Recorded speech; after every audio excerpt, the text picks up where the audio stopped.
Evening friends. போன கிளாஸ்ல நம்ம இன்ட்ரெஸ்டிங்கா ஆக்டிவிட்டி மூலியமாவே எப்படி ஒரு கொடுக்கப்பட்ட சென்டென்ஸை ஆக்டிவ்ல இருந்து பாசிவ் வாய்ஸ்க்கு மாத்தலாங்கிறத தெரிஞ்சிருந்திருப்போம்.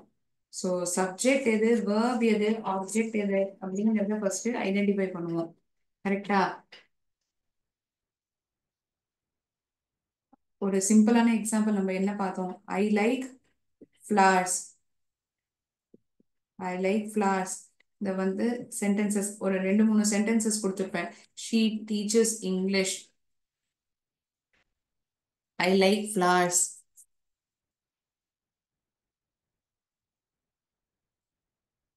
ஒரே நிமிஷம்.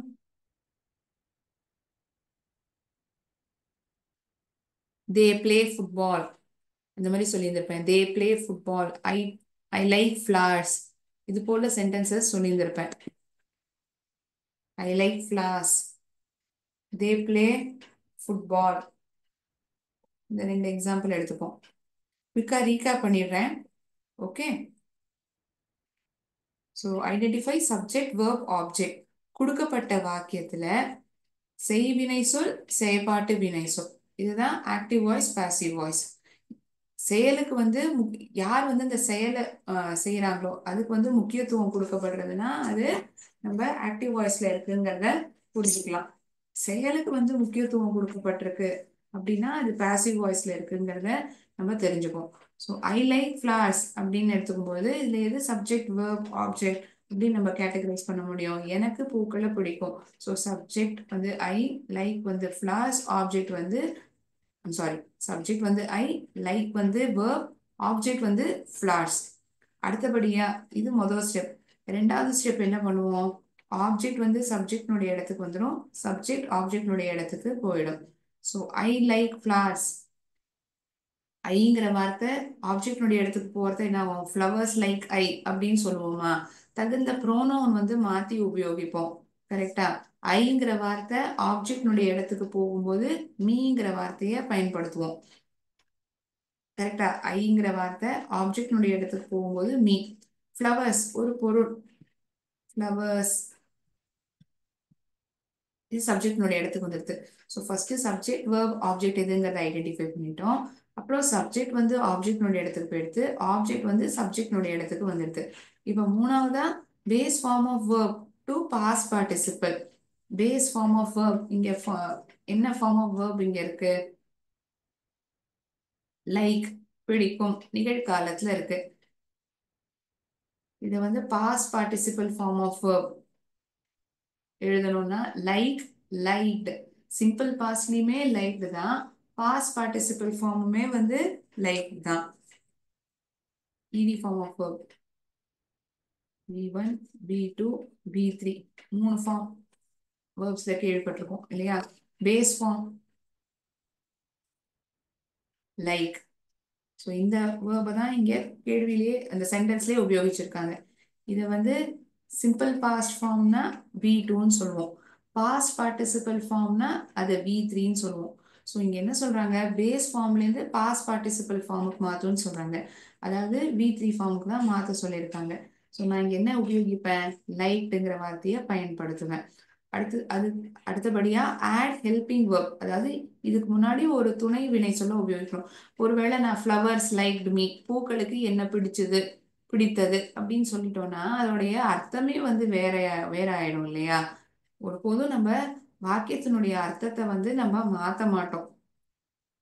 We are just changing the tense, but we don't change the meaning of the sentence. இதுக்கு முன்னாடி பயன்படுத்திருக்கக்கூடிய துணை வினை சொல் என்னவா இருக்கும்? பூக்கள். பூக்கள் வரும்போது இது ஒரு பன்மை வார்த்தை, அதனால அதுக்கு தகுந்த மாதிரி இருக்கக்கூடிய ஒரு துணை வினை சொல். ஆர், ஐ லைக், எனக்கு பிடிக்குங்கிறதுனால இங்க லைக் இருந்த ஐ லைக்ஸ் ஃபிளவர்ஸ் அப்படின்னு சொல்ல மாட்டோம். எனக்கு பூக்கள்னா பிடிக்கும். ஓகே, எனக்கு பிடிக்கும். அதனால இங்க வேர்ப் பேஸ் ஃபார்ம்ல இங்க எப்படி இருந்தது? இங்க சப்ஜெக்டுடைய இடத்துக்கு பூக்கள்னு வந்துடுது, அதனால இங்க துணை வினை சொல் என்னவாகும்? ஆர்.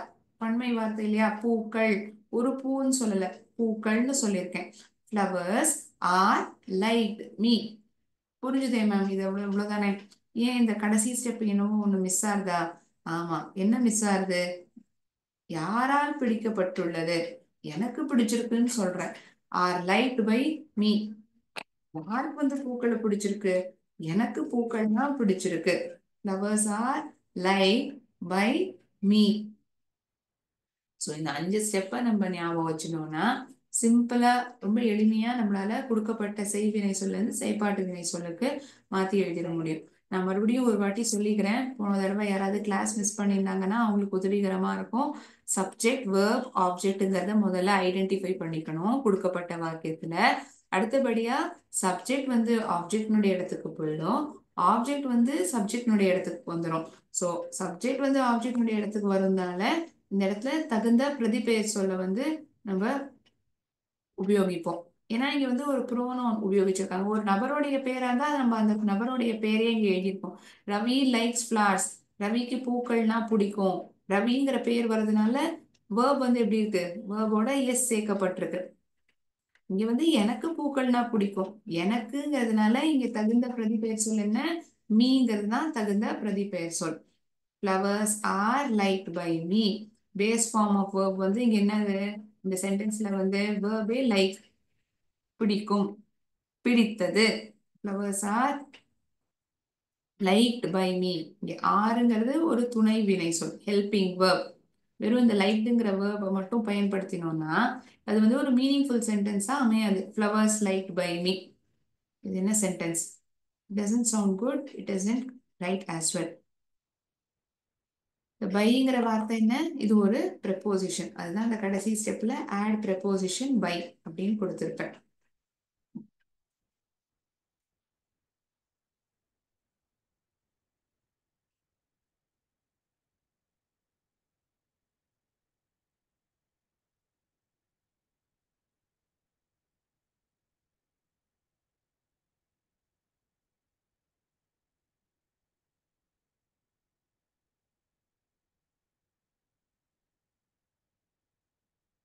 நிகழ்காலத்துல இருக்கு, சிம்பிள் பிரசன்ட்ல இருக்கு.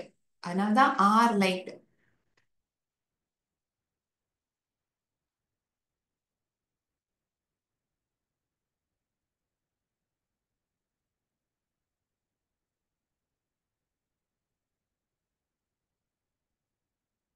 இந்த சென்டென்ஸை வந்து டிரான்ஸ்ஃபார்ம் பண்ணி சொல்ல முடியுமா?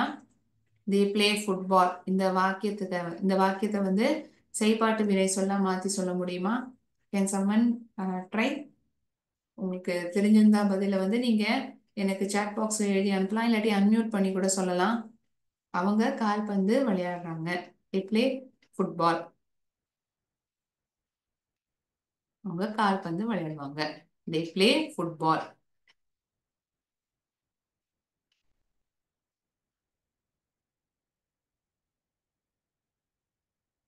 இப்ப விளையாடுறாங்க, நிகழ்காலத்துல இருக்கு. should I say or you will try? will give a try? நீங்க ட்ரை பண்றீங்களா? ஒரு நிமிஷம் வேணா நான் காத்து இருக்கட்டுமா?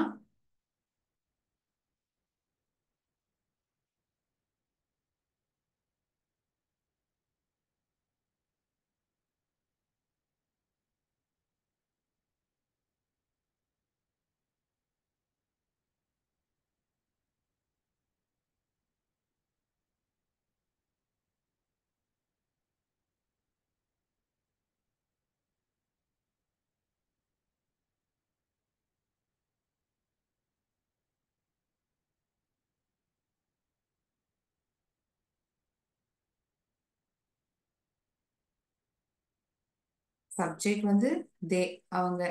விளையாடுறது வந்து verb. ஆப்ஜெக்ட் வந்து football. Subject verb object identify பண்ணிட்டோம். சப்ஜெக்ட் வந்து ஆப்ஜெக்ட்னுடைய இடத்துக்கு வந்துடணும். ஆப்ஜெக்ட் சப்ஜெக்ட்னுடைய இடத்துக்கு வந்துடணும்.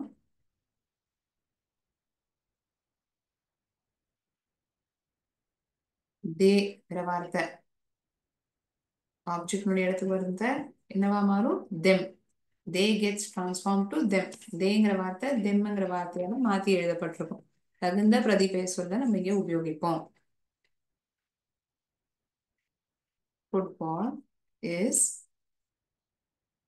played by them.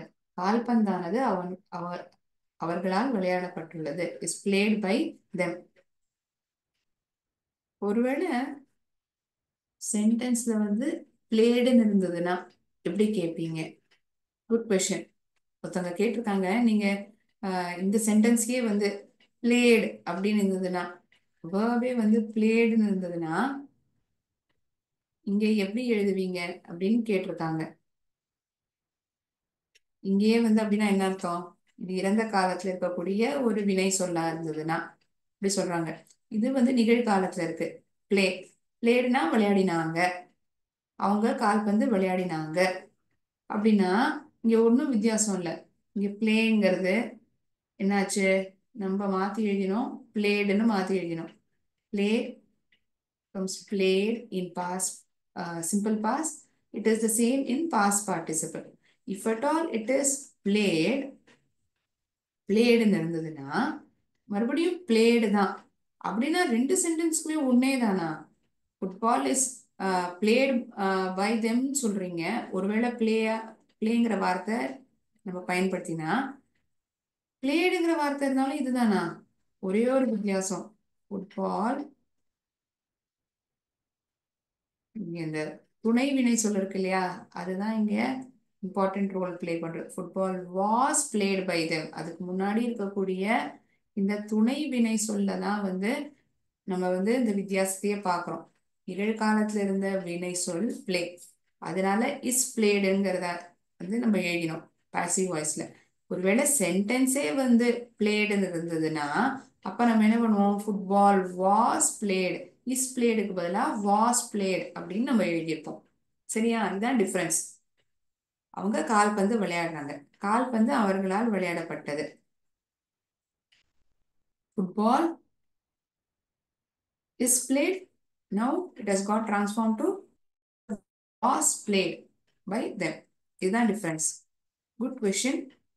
Thanks for asking this doubt.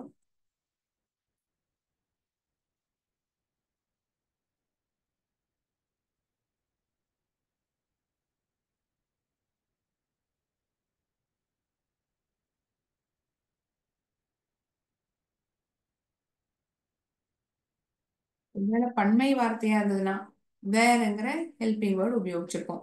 Flares were like by me அப்படின்னு சொல்லியிருப்போம். பூக்களானது என்னால் பிடிக்கப்பட்டிருந்தன. வேர் லைக்டு பை மீ அப்படின்னு சொல்லியிருந்திருப்போம். ஆர் லைக்டு பதிலா வேர் லைக்டு. ஏன்னா பூக்கள் பன்மை வார்த்தை, சப்ஜெக்ட்ல வந்து ப்ளூரலா இருக்கு. சப்ஜெக்ட் வந்து ப்ளூரலா இருந்ததுன்னா அதுக்கு தகுந்த துணை வினை சொல்ல உபயோகிப்போம். கரெக்டா? Okay. I'll erase the board.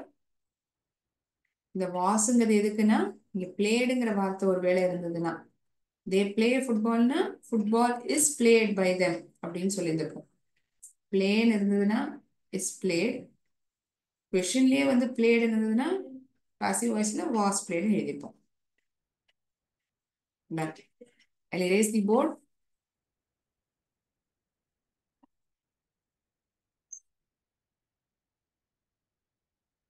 இது வந்து ஒரு சாதாரண நிகழ்காலத்துல இருக்கக்கூடிய வாக்கியம். இதை வந்து பாசிவ் வாய்ஸ்ல மாத்துறத எப்படி மாத்துறோம்னு பார்த்தோம். இதே மாதிரிதான் எல்லா சென்டென்சஸும் இருக்குமா? கண்டிப்பா இருக்காது. வேற வேற காலத்துல வந்து ஒவ்வொரு வாக்கியமும் இருக்கும். அது மாதிரி இருக்கக்கூடிய சென்டென்ஸுக்கு நம்ம உதாரணங்களை பார்க்கலாம். ஓகே, சிம்பிள் ப்ரெசென்ட்டுக்கு பார்த்துட்டோம். I like flowers, flowers are like by me.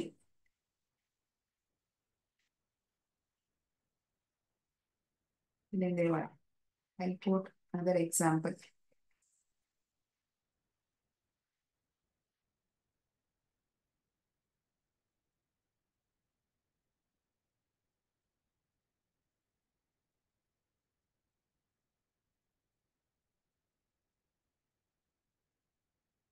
Evening coffee.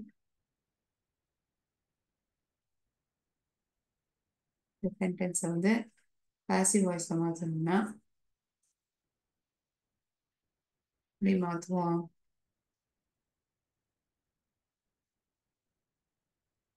Coffee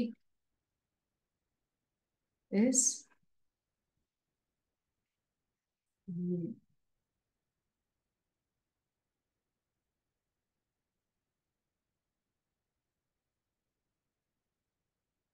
அவளால் செய்யப்பட்டுள்ளது. காஃபியானது அவளால் செய்யப்பட்டுள்ளது. Is made by her. இது சிம்பிள் பிரசன்ட். தொடர் நிகழ்காலத்துல இருந்ததுன்னா பிரசன்ட் கண்டினியூஸ், அதாவது ஒரு செயலானது இப்ப நடந்துட்டே இருக்கு. நான் உங்களுக்கு இப்போ பாடம் சொல்லி கொடுத்துட்டே இருக்கேன்.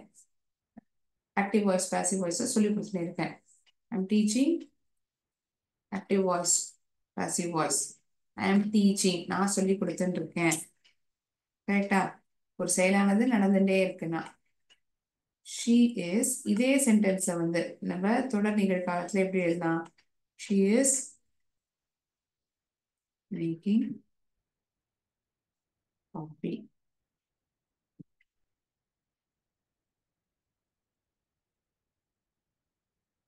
இதை வந்து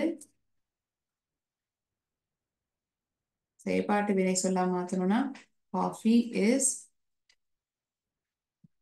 being made by her. Is being, is making, தயாரித்துக் கொண்டு இருக்கிறார். காஃபியானது அவளால் தயாரித்துக் கொண்டே இருக்கிறது. Is being made by her. Is making, is being.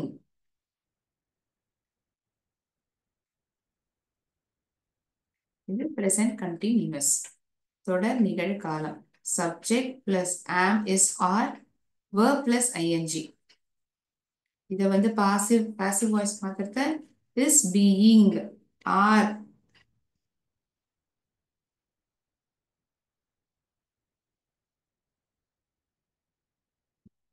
beingற ஒரு துணை வினை சொல்ல பயன்படுத்துவோம். beingற துணை வினை சொல் உபயோகிக்கப்படுறது.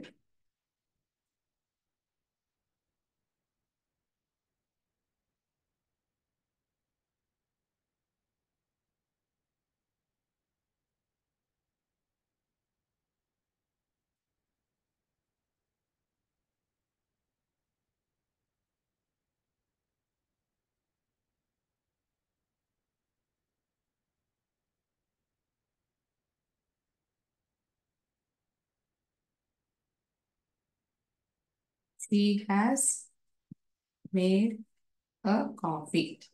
she has made a coffee. Coffee வந்து அவளால் தயாரிக்கப்பட்டுள்ளது. has made, இங்க வந்து இது V3 has or haveங்கிற வார்த்தையை நம்ம பயன்படுத்துவோம் பர்ஃபெக்ட் டென்ஸ்க்கு. இந்த சென்டென்ஸை வந்து நம்ம எப்படி பாசிவ் வாய்ஸ் மாற்றுவோம்? Coffee has been, has madeங்கிறது has been made by her. coffee has been made by her.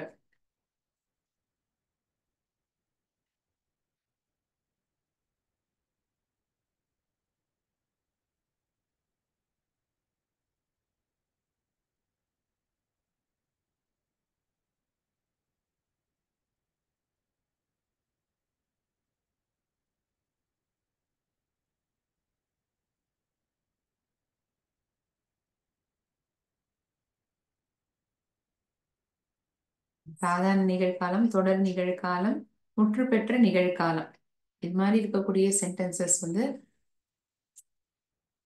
ஆக்டிவ்ல இருந்து பாசிவ் வாய்ஸ்க்கு எப்படி மாத்துறோம் பார்த்தோம். The one which is written in blue ink is active voice. One which is written in red ink is passive voice. Passive, active. யார் செய்யறா? Doer of the action is mentioned in the beginning.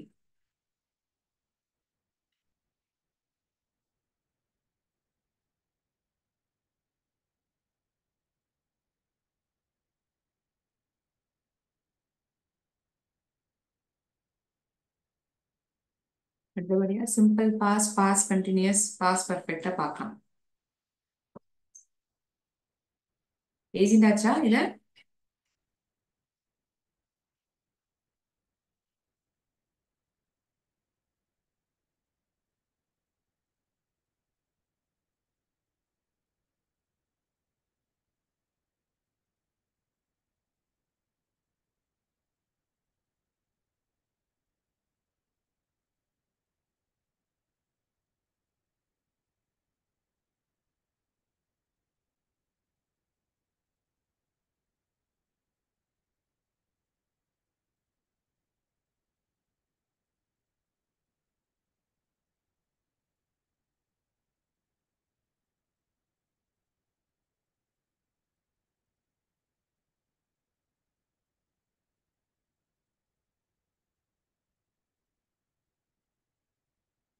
Simple past, past continuous, past perfect.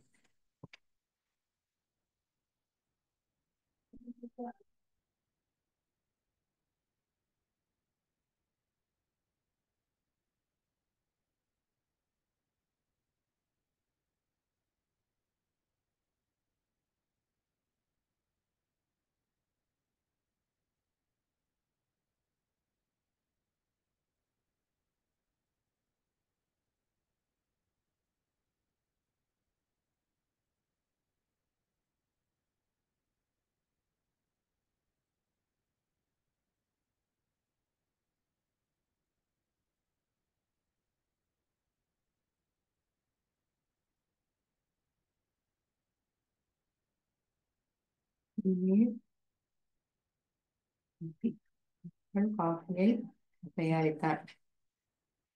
இங்க coffee coffee வந்து object இடத்துக்கு subject இடத்துக்கு வந்துடும். Coffee was காஃபியானது அவளால் தயாரிக்கப்பட்டது. Coffee was made by her.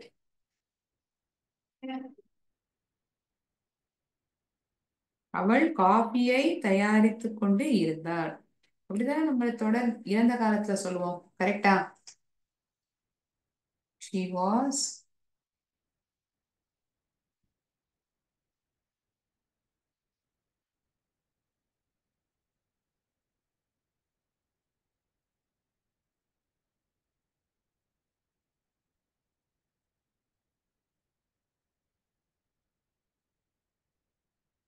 coffee was being is being பதிலா was being coffee was being made.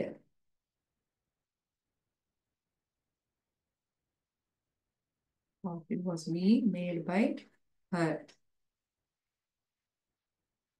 was being போன இதுல என்னாச்சு? present continuousல is being. she is making coffee. Coffee is being made by her அப்படின்னு சொன்னோம். இங்க coffee was being made by her அப்படின்னு சொல்லிட்டோம். ஏன்னா இங்க பாஸ்ட் கண்டினியூஸ்ல இருக்கு. ஆக்டிவ் வாய்ஸ்ல பாசிவ் வாய்ஸ்ல மாத்தும் பொழுது பீங்கிற இந்த துணை வினை சொல்ல பயன்படுத்துறோம். ஒரு பாயிண்ட் ஆஃப் டைம்ல ஒரு செயலானது நடந்து இருந்தது அப்படிங்கறதுதான் தொடர் நிகழ் சாரி தொடர் இறந்த காலம். பாஸ் பர்ஃபெக்ட் ஒரு வேலை நடந்து முடிக்கிறதுக்கு முன்னாடி இன்னொரு வேலையானது நடந்து முடிஞ்சிருது அப்படின்னு சொல்லணும்னா அது பாஸ் பர்ஃபெக்ட்ல திரும்பும். she had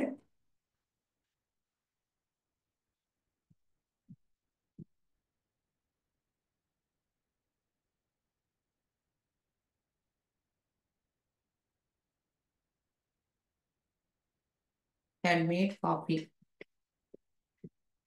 Coffee had been by her. யாரால தயாரிக்கப்பட்டிருந்தது? Coffee had been made by her.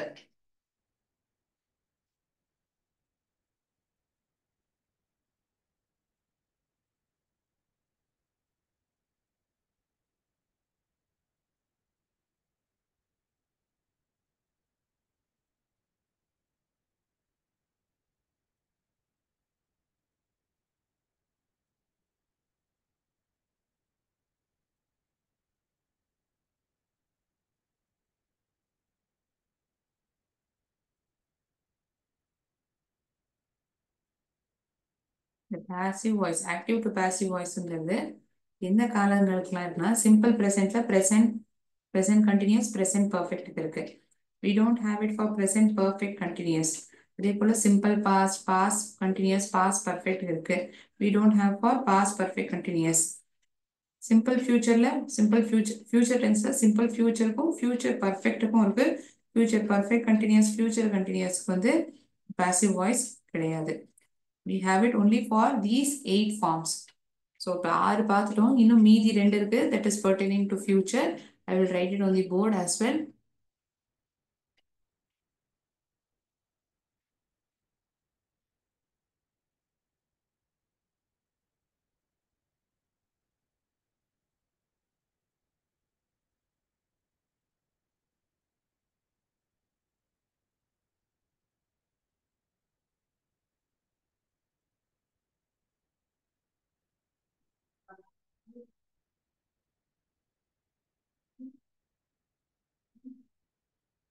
Okay, erase பண்றேன் போர்டை.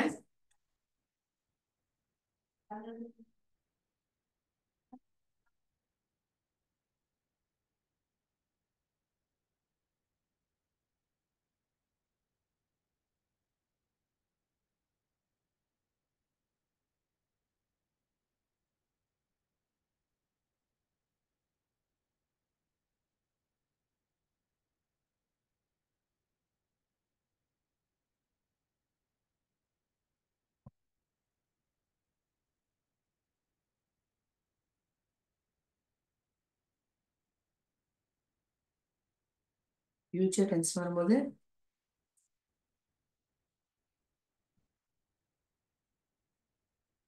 simple future, then for future perfect.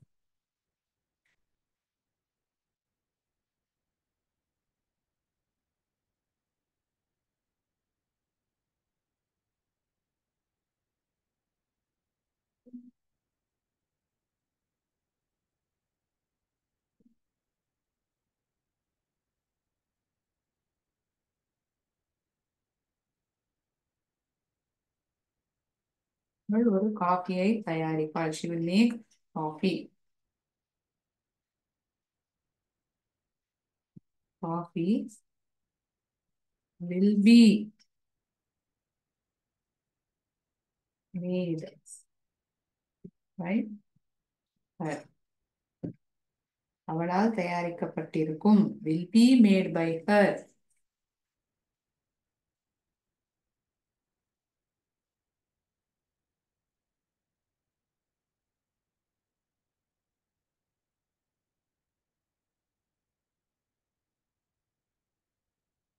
We will have. I'm sorry.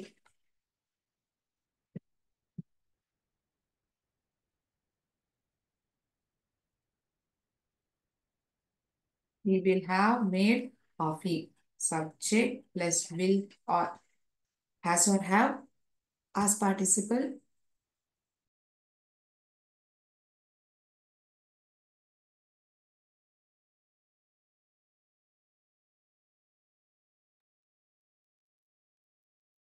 We will have made coffee.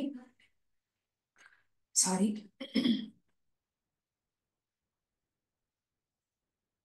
Coffee will have been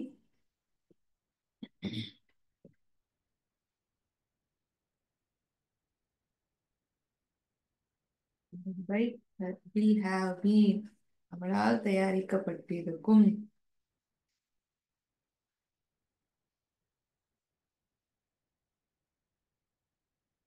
So V1 na present form of verb. V2 na past form of verb. Past participle na V3 நம்ம அழைக்கிறோம், கூப்பிடுறோம்.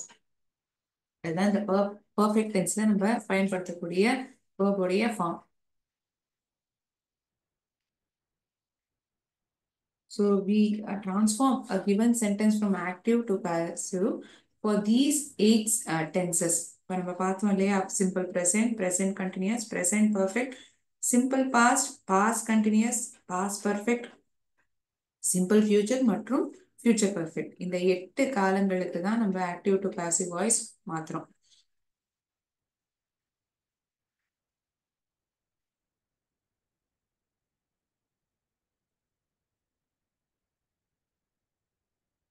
ஒரு சின்ன activity நம்ம இப்ப விளையாடி பார்ப்போம். pertaining to active to passive voice எத்தனை பேரால கண்டுபிடிக்க முடியுதுங்கிறத பாக்குறேன்.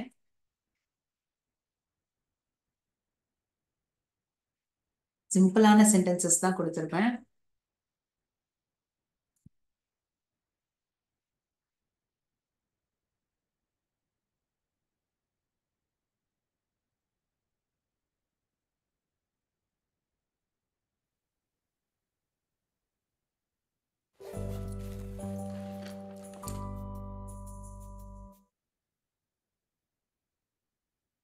The team has won the series. அந்த அணி அந்த சீரீஸை வென்று இருக்கிறது. has won. present perfect. has won. இப்பொழுது ஜெயித்திருக்கிறது. The series has been won by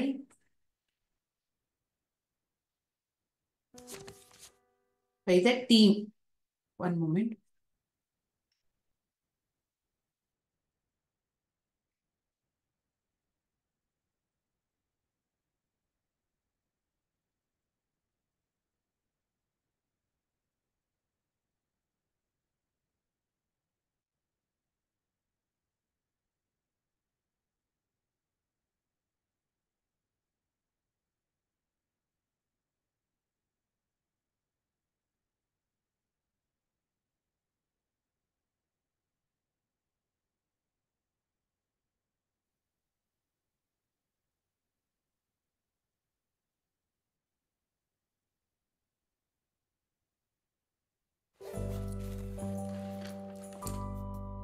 The team has won the series. அந்த அணி சீரீஸை வென்றிருக்கிறது. The team has won the series.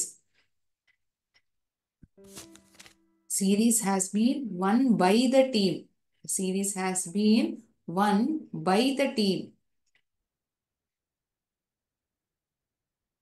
Has been won by the team. She is writing a poem. அவள் ஒரு கவிதையை எழுதிக்கொண்டு இருக்கிறார். A poem is being written by her. Correct. சரியாதான் கண்டுபிடிச்சிருக்கீங்க. கவிதையானது அவளால் எழுதப்பட்டு இருக்கிறது. Is being written by her.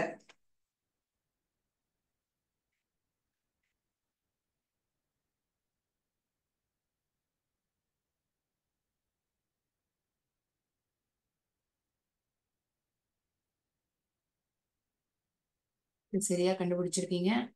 Super. 8 form of tenses. இதுக்கு வந்து நம்ம எப்படி இந்த காலத்தை மாத்துறோம், ஆக்டிவ் வாய்ஸ்ல இருந்து பாசிவ் வாய்ஸ்க்கு பார்த்துருக்கோம். இதே போல இம்பரேட்டிவ் சென்டென்சஸ் இருக்கு. அதாவது கமாண்ட், ரிக்வெஸ்ட், ஒரு ஆர்டர், கேள்வியாக கேட்கப்படக்கூடிய வாக்கியங்கள். இதை வந்து நம்ம எப்படி பாசிவ் வாய்ஸ் மாற்றணுங்கிறத நம்ம அடுத்த செஷன்ல பார்க்கலாம். இன்னைக்கு கிளாஸை நான் கம்ப்ளீட் பண்றதுக்கு முன்னாடி thought of sharing you information about famous personality from India. His name is Dr. Shivan, K. Shivan. Thought of sharing your inspirational story of K. Shivan. இவர் வந்து நிறைய பேர் பார்த்திருப்பீங்க. யாருங்கிறத யாராவது ஐடென்டிஃபை பண்ண முடியுமா? இவர் என்ன ஃபீல்ட்ல இருக்காரு? The chairman of Space Commission, chairman of ISRO from January 2018 to January 2022. ஒரு சாதாரண குடும்பத்திலேருந்து வந்தவர் தான் இவர். தமிழ்நாட்டை சேர்ந்தவர். So is secretary of department of science. He join this ISRO. இஸ்ரோனா என்ன? Indian space research organisation. எப்போ சேர்றார் அப்படின்னா 1982ஆம் ஆண்டு சேர்றார். So he inducted into this PSLV project. So he specialized in aerospace engineering. அதாவது இந்த ஏரோஸ்பேஸ் இன்ஜினியரிங்ல ரொம்ப ஸ்பெஷலைஸ்ட் ஆனவர். So he is the chief mission architect for successful launch of nearly 104 satellites in single mission of PSLV. அவருடைய வாழ்வாதாரம் பார்த்தோம்னா சின்ன வயசுல இருந்தே ஒரு எளிய பேக்ரவுண்ட் தான். He was from a simple and humble background. அப்பா வந்து ஒரு மேங்கோ ஃபார்ம் வச்சிருந்தார்.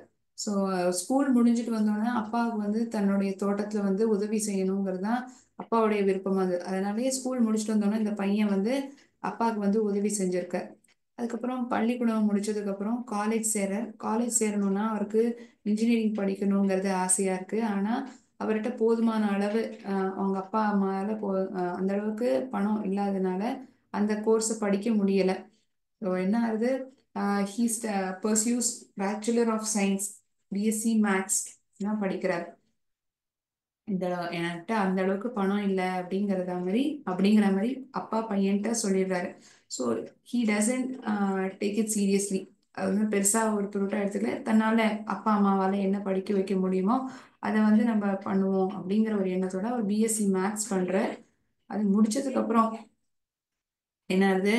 அப்பா வந்து சொல்றாங்க, நான் வேணா என்னுடைய நிலத்தை வித்துட்டு நீ உனக்கு பிடிச்ச படிப்பையே நீ படி, நீ எனக்காக உன்னுடைய கனவை நீ வீணாக்கிக்க வேண்டாங்கிற மாதிரி சொல்றாரு.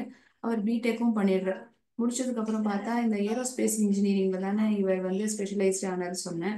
அதுல வந்து ஹெச்ஏஎல்லையோ என்ஐஎல்லையோ வேலை கிடைக்கணும். அதாவது நேஷனல் ஏரோநாட்டிக்ஸ் லிமிடெட். அவருக்கு வந்து இந்த ரெண்டுத்துலயுமே அவருக்கு வேலை கிடைக்கல. வேலை கிடைக்கணும்னு அப்படியே ஒரு சோர்ந்து போயிடல. அடுத்தது மேலும் படிக்கிற இந்தியன் இன்ஸ்டிடியூட் ஆஃப் சயின்ஸ்க்கு வந்து என்ரோல் பண்றாரு. அதுல வந்து படிச்சு முடிக்கிற.